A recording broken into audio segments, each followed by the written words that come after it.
تعرفون ماذا سمعت الروح؟ تعرفون ماذا سمعت الروح؟ الروح هي الجزء الوحيد فيك الذي سمع الله يكلمك بغير واسطة.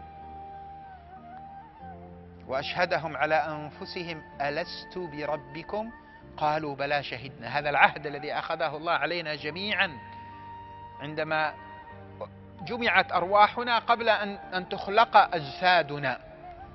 لما جمع الله الأرواح ثم أودعها ظهر أبينا آدم، جمع الأرواح في مكان اسمه وادي نعمان الأراك بالقرب من عرفة.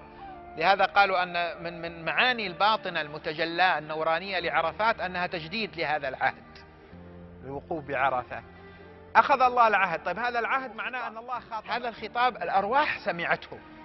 إذن أنت سمعت الله مباشرة. تعرف معنى هذا الكلام؟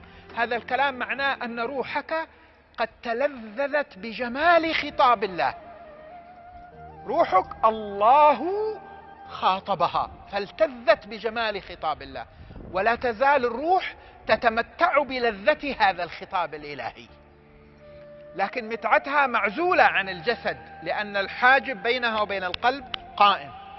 إذا رفع هذا الحجاب سرى أثر عشق الروح وتشوق الروح لجمال الخطاب الإلهي إلى القلب، فيكسى القلب بتعشق وتشوق إلى جمال الله. هذا أول ملمح من ملامح ثمرات السير إلى الله.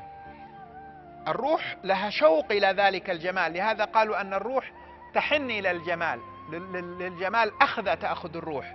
إذا سمعت صوتا جميلا يترنم تشعر أنك للوهلة الأولى تؤخذ له قبل أي تفكير، الكلام صواب أو خطأ، الوضع حسن أو غير حسن. جمال الصوت الأول لحظة يأخذك، جمال نسمة الهواء، جمال المنظر الطبيعي، جمال إتقان شيء من المعمار، أو حتى جمال الصورة والهيئة تأخذك في البداية. الأول لحظة تجد نفسك تنظر، ثم إذا كان شيء مما لا يجوز لك النظر إليه تغض البصر. ولهذا قال النظرة الأولى لك والثانية عليك، لأن الأولى ليست اختيارية، هي من أخذة الجمال.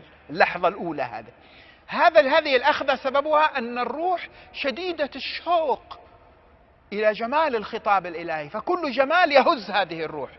تنظرون إلى الأم مع الفارق بلا تشبيه، الأم التي فقدت ولدها وهي في شوق كبير إليه، كلما سمعت صرخة طفل أو رأت حتى ثوب طفل صغير تؤخذ إليه ثم تتذكر أنه لا يخص طفلها. لماذا؟ لأنه ذكرها بالمعنى. والشجوى تثير الشجوى كما يقول.